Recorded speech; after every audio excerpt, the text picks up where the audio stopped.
strange signal. Here, sir, you better take a look at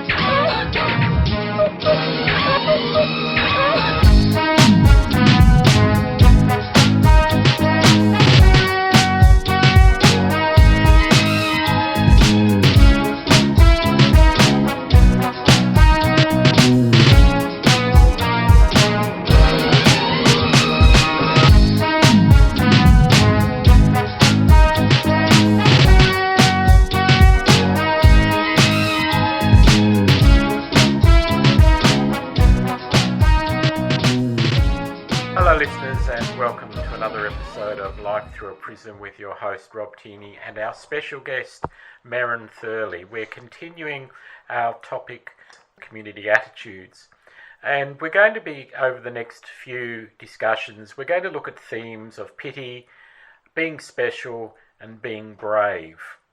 So today we're going to talk about pity, and the Oxford Dictionary defines pity as the feeling of sorrow and compassion caused by the suffering and misfortune of others.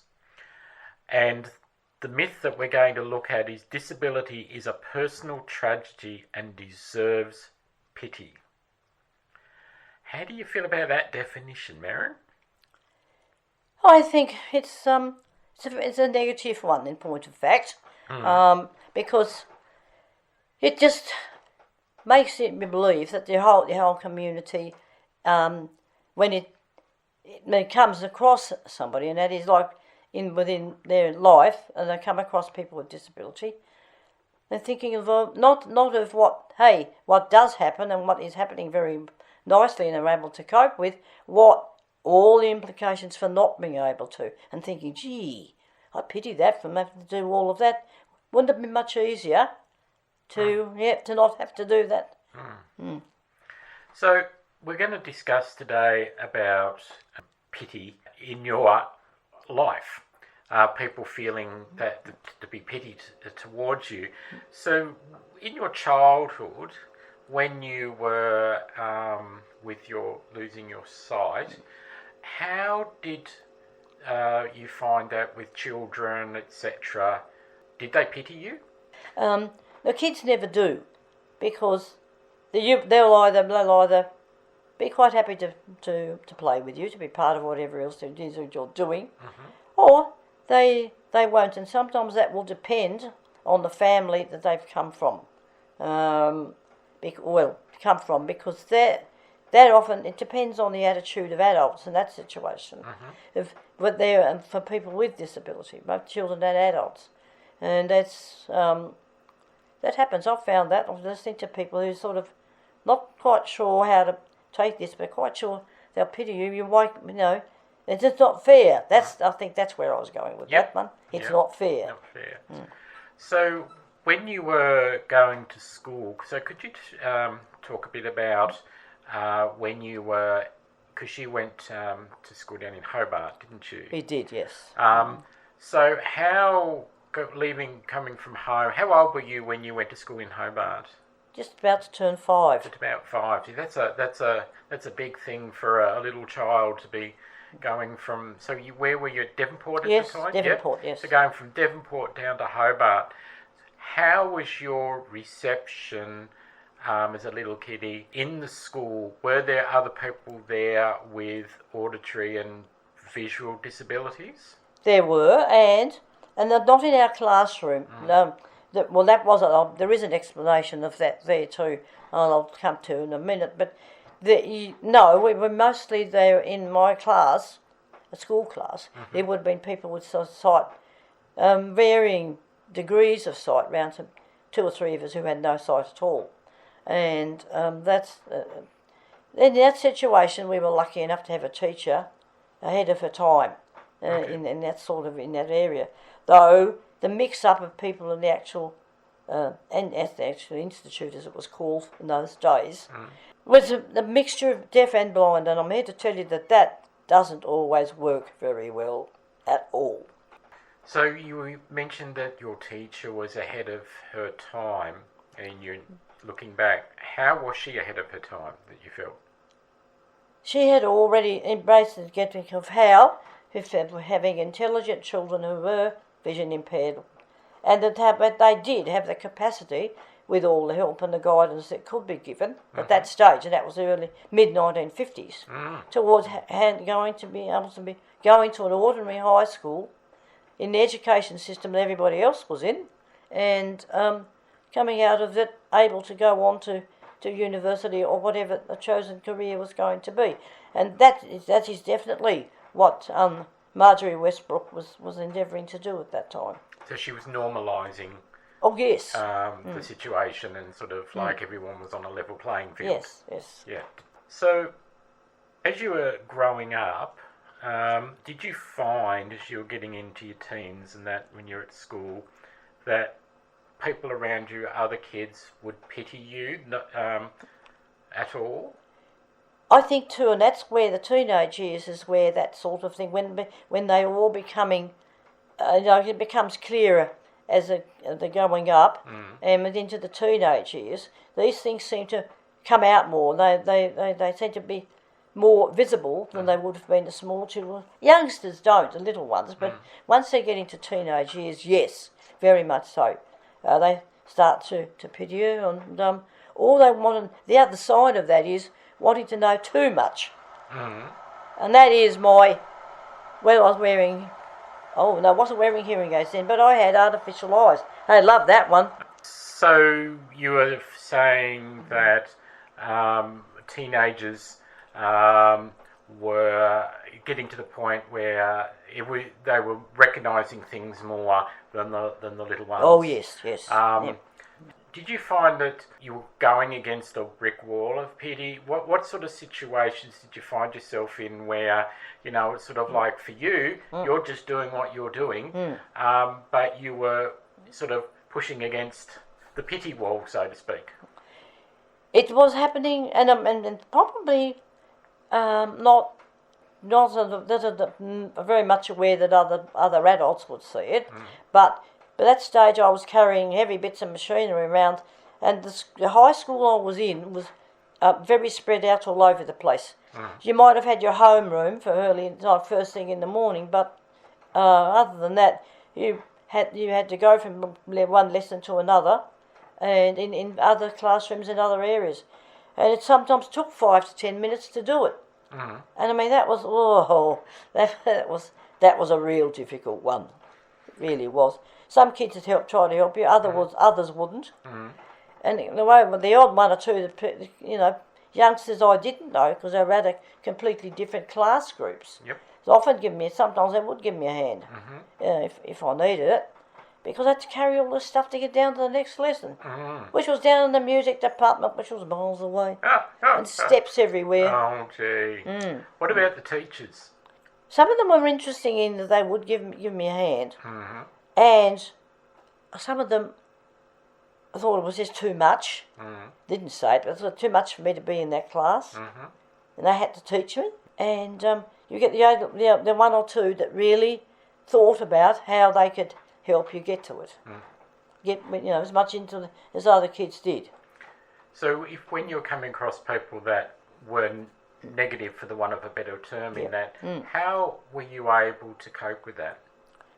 Oh, sometimes you didn't, and because then they would be seeing it, or you would be feeling it, the way others might see it. Yep.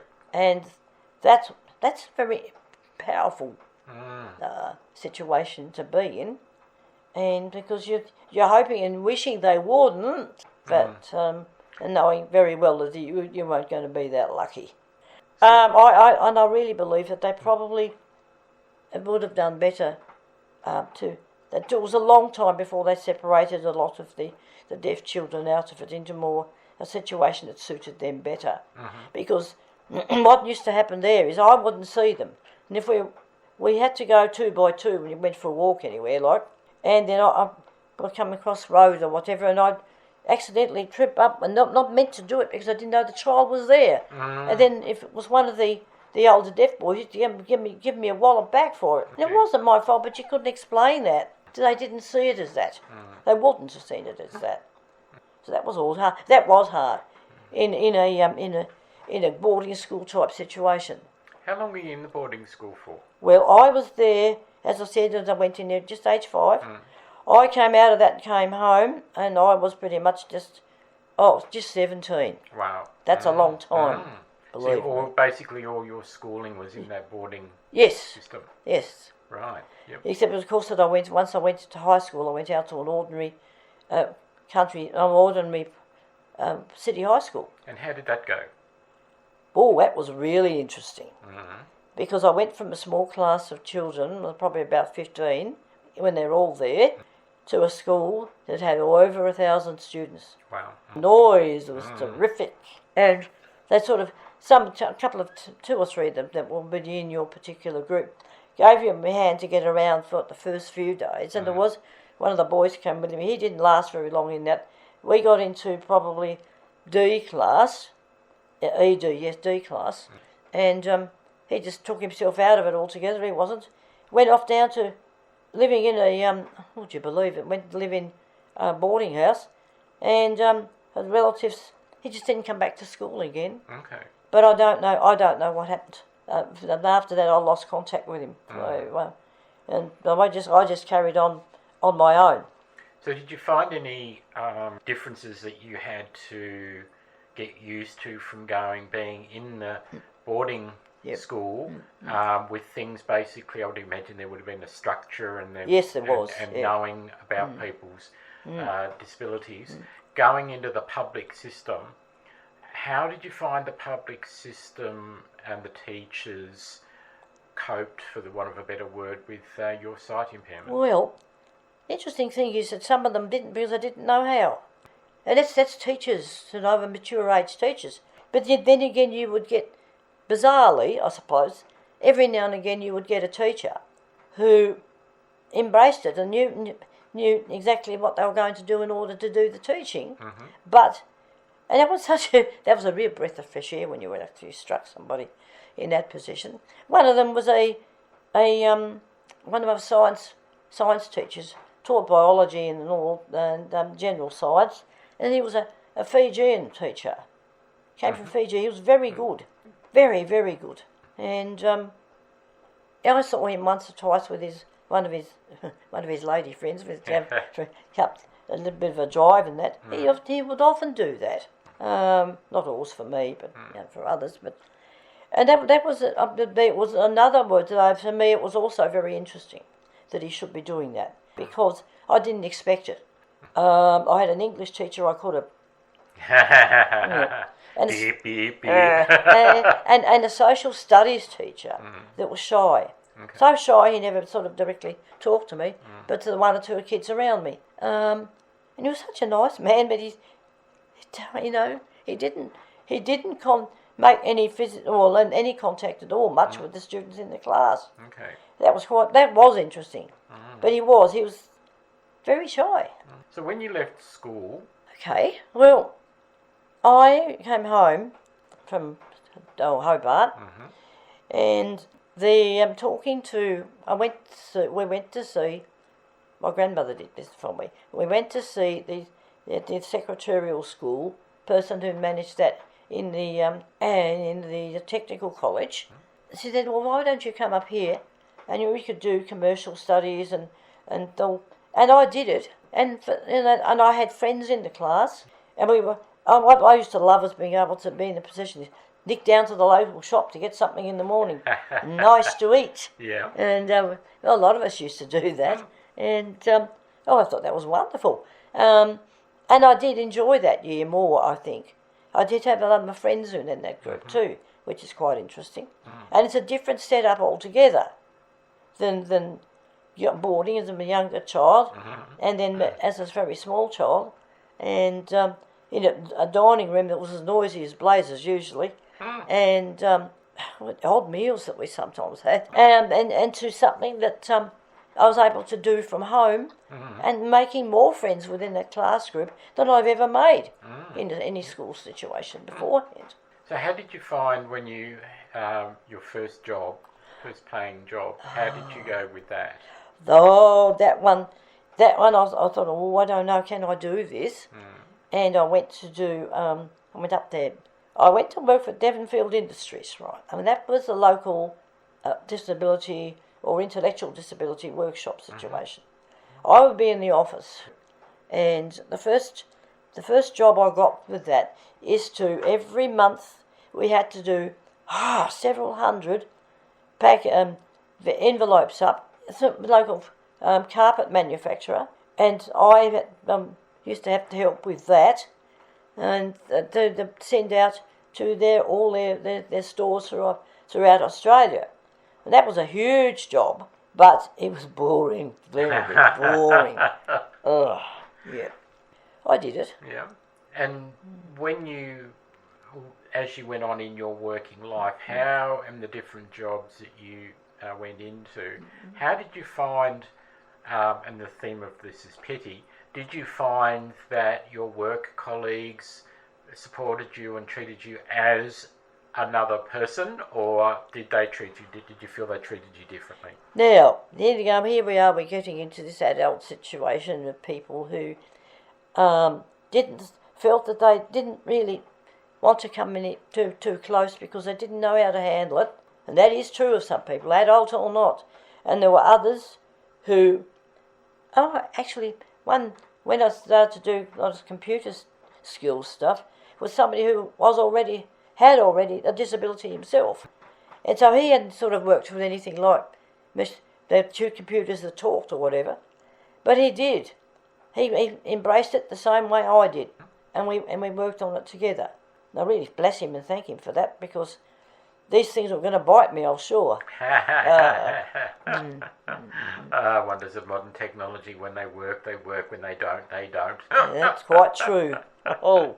So, when you retired and you got into some rowing and activities like that, how did you find, people going into that sort of thing, that sort of environment? How did they treat you? Now, the funny thing here is that the ones that knew me, but then the new ones, when they came, they would ask other members of the club what I did or what I wasn't doing, and one or two of them, well, why did you go and ask her? And they're the people who knew me very well.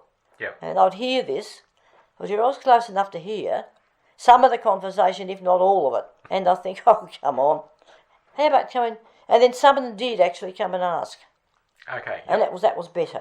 Did you find that after they'd spoken to you, they realised, oh, she's a human being? Yeah, that's right. And that broke the ice with them? It did. It did. Mm. Before we finish off, I'd like to ask you, Merran, if there's somebody that's listening out there, whatever their age is, that, like pity, that disability is a personal tragedy and deserves pity, what would you say to them if they felt that, I'm being pitied around, I'm being treated different, I want to be just treated as a normal human being? What would you say to them to encourage them? I would say to them, go to people and to talk to them. Let's see what they've been thinking about, and you'll probably discover that pity is not one of the things that they'd be talking about. They'd be talking about the things that they really enjoy doing, and that you probably never thought they could do anyway.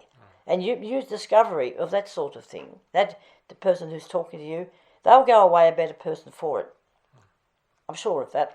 Well, thank you very much, Merran. As usual, fantastic insight. And you're a real inspiration. You're an inspiration to me from knowing you over the years and what you've achieved and accomplished as a human being. First, as a human being. First as a human being. Yes. Yes. Okay, listeners, well, that's the end of another episode on Life Through a Prism with your host, Rob Tierney, and special guest host, Merran Thurley. Till next time, listeners, take care and bye for now.